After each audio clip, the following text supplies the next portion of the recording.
Hey guys, and welcome. Halo Infinite Season 2 has just launched officially, and the lore behind Season 2 is very interesting and in some cases pretty unexpected. In today's video I'm going to explain all of the lore for Season 2 and the storyline for now and potentially going forward, and just break it down so you guys understand it as much as you should. But without further ado, let's get into it. It feels pretty good to be back with some lore, and I hope you guys are excited for it as well. Only a shorter one today, but nevertheless, it's still pretty interesting. So let's start with the backstory of where Spartan, Dim and Eklund actually were, and how they arrived in the Phantom at the very beginning of the story. So Spartan Din and Spartan Eklund were sent on an operation to a place called Camber. Now, Camber was a human colony planet, and during the Human Covenant War, it was actually attacked by the Covenant and glassed by them, specifically Thel Vadam. Now, Camber was a major manufacturing centre for the UNSC Navy for different fleet materials. As such, it held critical importance to the UNSC's war effort, and it maintained its own grid of orbital defence platforms, as well as the formidable defence fleet that included cruisers and frigates as well. In one of Camber's large cities, the UNSC had a key system headquarters there where the 3rd Battalion Reserves were officially stationed. Now, at some point during the Human Covenant War, Camber's location was discovered by the Covenant, and Thel Vadam's fleet was sent to cleanse the planet of its human inhabitants. Vadam and his fleet caught the UNSC forces completely unprepared, penetrating the defensive fleet's early warning parameter without alerting any UNSC forces. Vadam diverted 17 of his cruiser ships to target key areas of this UNSC facility, and Vadam himself actually participated in the attack on the UNSC headquarters. The battle was over pretty much as soon as it started. It was that quick, and Camber was subsequently glassed by Vadam and his fleet, with only 81,000 of the 5.6 million population surviving the attack. Camber has been uninhabited for a very long time. Agrina mentioned that it was glassed in 42, so whether this was 2542 I'm not 100% sure, because the actual Covenant War started around 2525, but let me know down below if you guys know that. I presume it would be 2542 though, that the glassing did take place on Camber. Anyway, moving on to the story. So, Din and Eklund was sent to Camber on a recon operation, investigating Banished activity on an old UNSC fleet depot which was based there.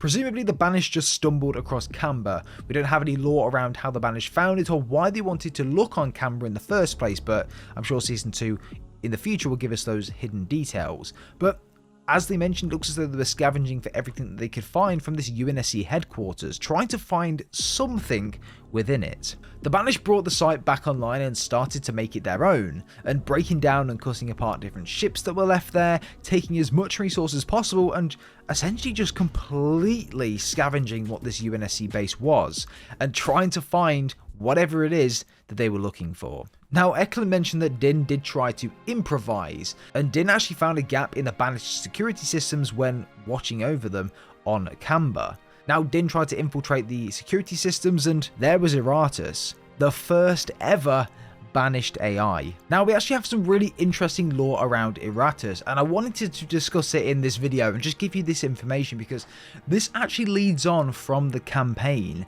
Now, this is the description that we have on Eratus and essentially the bit of lore behind him. Cortana's dominion has ended, but the merciless forces of the Banished have rushed to fill the void, decimating all who stands in their way. Spartan Commander Agrina has enlisted a new generation of Spartans and is preparing to face the Banished, and perhaps even more dangerous foes.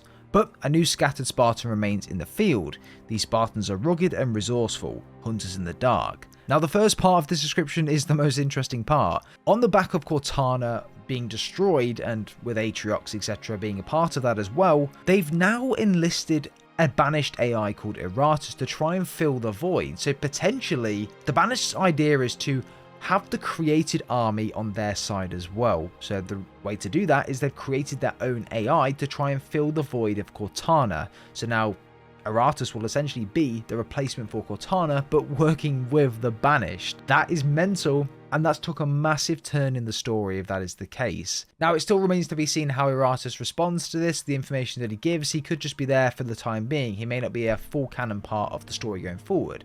But from reading that sentence, that is exactly what it sounds like. So potentially in Halo Infinite DLC, Eratus could be a really big part of Halo Infinite DLC going forward, and potentially even the created conflict and army also. So take that into account. Very interesting nevertheless. But anyway, Eratus essentially alerts the Banished once Dim tries to infiltrate this part of the Banished security that he feels is open. Eratus then catches him out and then alerts everyone in the compound. Eklund and Din then hijack a Phantom and try to escape from the compound on Camber. However, Eratus actually follows Eklund and Din and tries to cut off the engines to the Phantom and disable the flight controls. But Din then decided to make himself a more attractive target than the Phantom, meaning that he basically allows him in on the chip that goes into his helmet, which then means he's got full control over Din, and this is the reason why he's so weak and essentially can't be moved in the cutscene. But what was the overall reason for Eratus, other than essentially them being the new Cortana, which is what it sounds like? Whether that's true or not, I don't know. He looks to be looking for something on this UNSC facility on Camber. Now, we don't know what this is just yet. This will be coming later on in Season 2, I presume. What is he looking for, and why do the Banished need an AI? However, this UNSC facility on Camber is actually the new Breaker map that we can jump on and play. So essentially the overall plan is for the Breaker map, it's not actually on Camber, it's not actually the full facility that we can jump in and play right now. So the one that we can play in multiplayer is essentially a replica on the Academy, so it's a simulation really.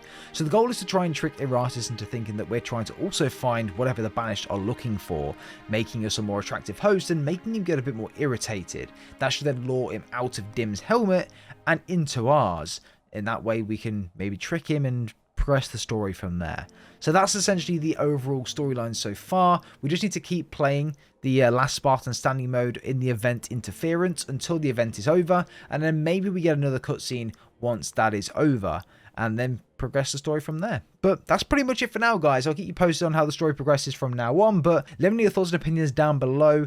The Cortana part is cool, it did mention that, and the Banished want to do everything they can to try and make them be the most powerful faction in the universe, and to do that the created army is a really good opportunity to take and to run with, and Eratus could be a really good option for that. So yeah, interesting for campaign DLC moving forward as well. But guys, drop a like if you did enjoy, subscribe if you're brand new. Speak soon, take care.